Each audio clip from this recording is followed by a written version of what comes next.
आइए सुनते हैं कुछ गोल्डन स्टोरीज। सेठ की चतुराई। एक गांव में एक सेठ जी और सेठानी बड़े मजे से रहते थे।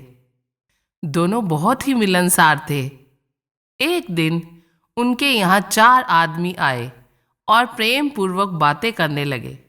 सेठ बड़ा चतुर था। उनकी बातों से उसने जान लिया कि चारों ही चोर हैं।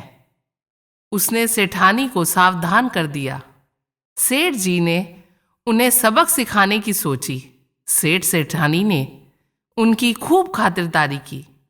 दोपहर में स्वादिष्ट भोजन करके वे चारों चोर एक कमरे में सो गए।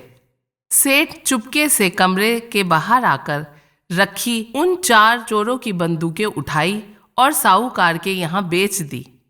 रात के भोजन में भी कई व्यंजन बनाए गए थे।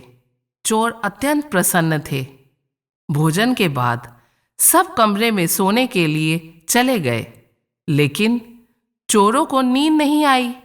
वे सोच रहे थे कि सेठ की धन दौलत कैसे ली जाए। उधर दूसरे कमरे में सेठ सेठानी बातें कर रहे थे। सेठानी ने कहा, आप बिना जाने पहचाने हर किसी को अपने घर में ठहरा लेते हो। क्या पता ये लोग चोर उचक्के हों, हमारा रुपया पैसा लूट कर ले जाने आए हों। तो सेठ बोला, मैं कोई बेवकूफ नहीं हूं। ये तो क्या, इसके बाप भी मेरा धन नहीं ले जा सकते। मैं रोज शाम आंगन में नीम के पेड़ के ऊपर गहनों और रुपयों की पोटली टांग देता हूं और सुबह उसे उतार लेता हूं। चोर तो घर में ही धन दौलत खोजते हैं, पेड़ पर थोड़ा ही ना चढ़ते हैं।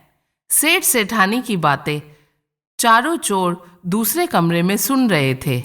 वे बहुत खुश हुए कि सेठ की दौलत अब आसानी से चुरा लेंगे।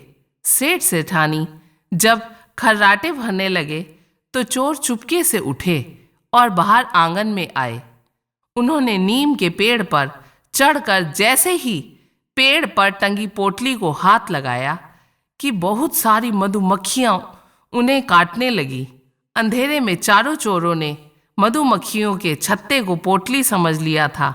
दर्द से छटपटाते हुए वे तुरंत सेठ के घर से तेजी से भाग निकले।